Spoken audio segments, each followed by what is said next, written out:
Hi friends, எல்லாம் எப்படி இருக்கீங்க? நல்லா இருக்கீங்களா? நல்லா இல்லாதவங்களுக்கு உடம்பு அதாவது சரியில்லாதவங்களுக்கு தான் இந்த பதிவு.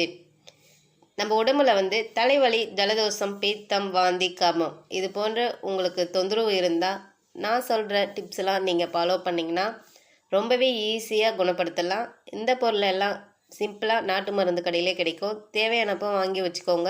உங்களுக்கு ஏதாவது உடம்பு சரியில்லை என்றால் இந்த டிப்ஸ்லாம் ஃபாலோ பண்ணிக்கோங்க. இந்த வீடியோவை நீங்கள் முழுசாக பாருங்கள்.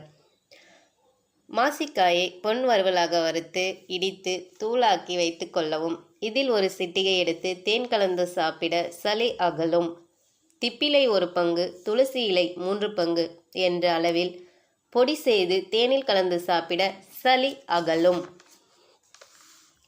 தும்பைப்பூவுடன் மிளகு சேர்த்து தூளாக்கி காலை மாலை 2 நாட்கள் சாப்பிட சளி அகலும். சூடான சுக்கு மல்லி காப்பியில் சிறிது தேன் கலந்து குடிக்க சளி கரையும். நாட்டு வெங்காயம் 2, 3 மட்டும் பச்சையாகவே உரித்து சாப்பிட்டாலும் அல்லது கொண்டை கடலையை லேசாக வறுத்து மென்று சாப்பிட்ட பின் பால் அருந்தி வர தலைவலி, தலைபாரம், இருமல் தீரும்.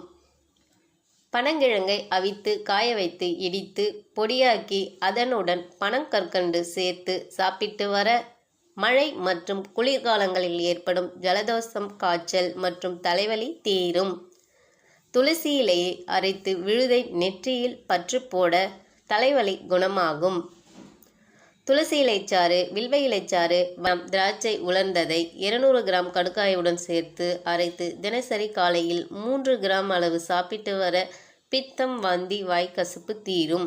இஞ்சி, சுக்கு, மிளகு, திப்பிலை, கிராம்பு ஆகியவற்றை வகைக்கு 10 கிராம் வீதம் எடுத்து தூள் செய்து அந்த தூளை தினமும் 2 வேளை 5 கிராம் வீதம் 3 அல்லது 5 தினம் சாப்பிட்டு வர தலை சுற்றல், பித்தம் குணமாகும். திப்பிலை 5 கிராம், மிளகு 5 கிராம் எடுத்து தூளாக்கி அந்த தூளை விளாம்பழத்துடன் சேர்த்து சாப்பிட்டு வந்தால் பித்தம் மற்றும் தலை சுற்றல் குணமாகும். இந்த பதிவில் வர டிப்ஸ் எல்லாமே நம்ம உடம்புக்கு சரியில்லாதவங்க இதை செஞ்சு பாருங்கள். கண்டிப்பாக சரியாகும். அப்படியும் சரியில்லைன்னா நீங்கள் அருகாமையில் உள்ள மருத்துவமனைக்கு சென்று உங்கள் உடம்பை பார்த்துக்கோங்க. இந்த வீடியோ உங்களுக்கு பிடிச்சிருந்தா என்னோடய சேனலை லைக் பண்ணுங்கள், ஷேர் பண்ணுங்கள். மறக்காமல் வானகம் சேனலை சப்ஸ்கிரைப் பண்ணுங்கள். மீண்டும் ஒரு பதிவில் சந்திக்கலாம். நன்றி.